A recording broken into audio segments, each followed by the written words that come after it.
ఆ రోజు రాత్రి 25 ఏళ్ల యువకుడైన శివ తన రూమ్‌లో ఒంటరిగా ఒక రిమోట్ కంట్రోల్ కార్‌తో ఆడుకుంటూ ఉన్నాడు. ఉన్నట్టుండి రిమోట్ కంట్రోల్ కార్ కదలడం ఆగిపోయింది. శివ ఛార్జింగ్ అయిపోయింది అని అనుకున్నాడు. తను రిమోట్ పక్కన పడేశాక ఆ కార్ దానికదే కదలడం మొదలైంది. ఏం జరుగుతుందో శివకి అర్థం కాలేదు. శివ గుండెల్లో రైళ్లు పరిగెట్టాయి. సడెన్‌గా కరెంటు పోయి ఇంట్లో అంతటా చీకటి అయిపోయింది.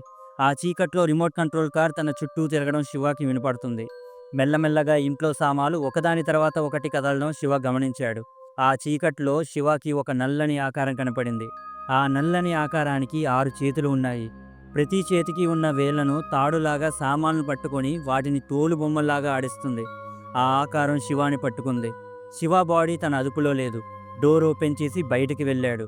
కదలకుండా ఉండటానికి శివ ఎంత ప్రయత్నించినా ఉండలేకపోతున్నాడు. ఆ ఆకారం శివాని నడిపించుకుంటూ రోడ్డు మీదకి తెచ్చింది. నేరుగా వస్తున్న ఒక లారీ శివాని గుద్దింది. శివ అక్కడికక్కడే మరణించాడు.